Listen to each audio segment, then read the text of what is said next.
This is a guided reading for AP Physics, Chapter 10, several of the first sections in Chapter 10. So go ahead and open up your book to page 267, and you're going to need to read 10.1. Before you do so, a couple things I want to point out. I think the stuff on the springs themselves will go okay, but take a look at page 269, and look at the bottom there, figure 10.6. In that figure, you'll see a spring with a ball on the end, and it's supposed to be oscillating back and forth. So imagine that moving back and forth in and out. If you had a pencil or a pen attached to that bob on the bottom, okay, or the ball or whatever you want to call it, and you moved a piece of paper by it, okay, you would end up getting a sine curve, okay? So that's a key thing to understand how we're going to go from, well, it looks like up and down motion. If we did that over time, we're going to get a sine curve, okay? And that is simple harmonic motion. Anything that can be the force, the restoring force, can be given by F equals negative kx is simple harmonic motion.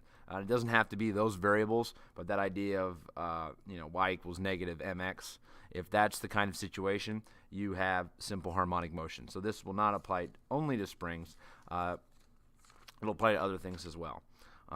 So take a look at go ahead now and read 10.1. And as you're reading, if there's something you don't understand, please just jot it down so you can ask about it in class. We are going to take questions on the reading tomorrow in class. All right, so welcome back. You should have read 10.1 at this point. 10.2 starts one of the places why we have to have trig, because we are going to be talking about things in terms of radians. So if you haven't had trig in a while, I think most of you have had it somewhat recently or are still familiar with it, you may want to grab an old math textbook or talk to somebody and have them bring you up to speed, or talk to me and I'll bring you up to speed a little bit on the math that's involved in here.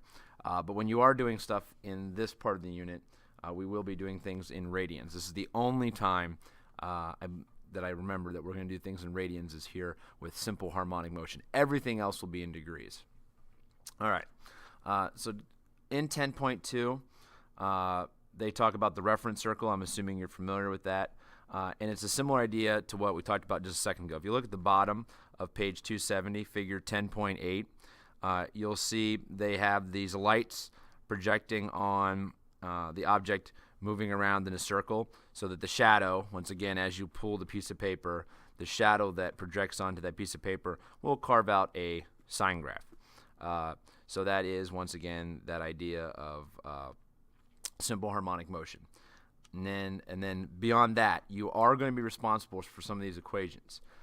Some of them I think you may already know, I'm not sure, but you are going to need to know omega is 2 pi over t. This is on page 271.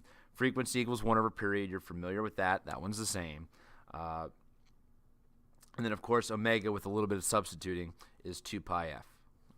You're also responsible for relating the displacement, which is on page 270, and that's the toughest one for you guys to remember usually, and that is x equals a cosine theta would be in degrees, but in radians that'd be a cosine omega t, okay, if we're moving at a constant speed, which we will be.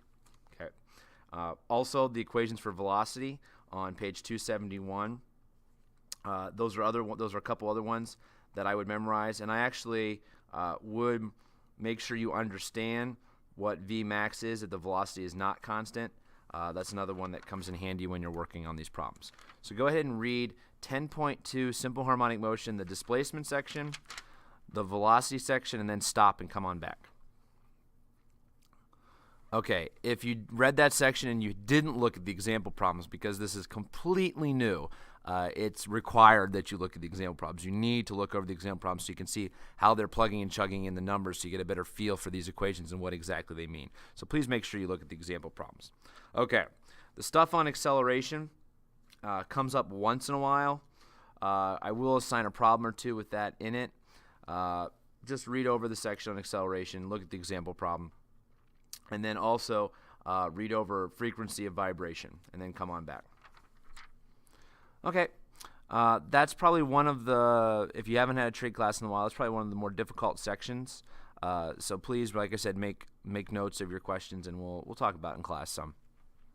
And I would definitely do the check your understanding too on page 274. All right, the next section, 10.3, energy and simple harmonic motion,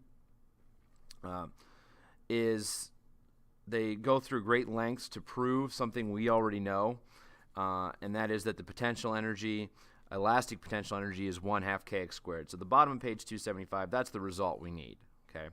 And we've proven that for a spring when we did a force versus displacement graph. So if you look back at equation 10.12 on page 275, you'll see the work done by the elastic force, or the work done by the spring, is 1/2 kx initial squared minus 1/2 kx final squared. And of course, if you're starting out with a situation where you have the an equilibrium point of 0, the point where it's oscillating about not having a force, then the potential energy of the spring will come out as 1/2 kx squared. So we proved that with a graph one time, a graph of force versus displacement, F versus x. And this is just another way to prove it using simple harmonic motion. You are not responsible for the proof, however. You just need the result. Okay. You do not need to read all of that in 10.3, but what you do need to look at is the example problem 7.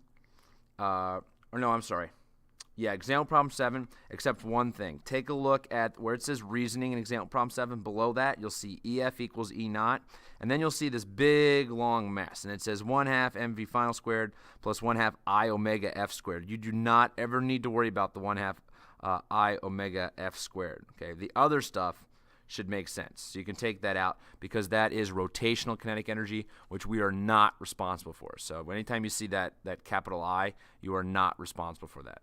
Okay, that's only on physics C, which we're not taking.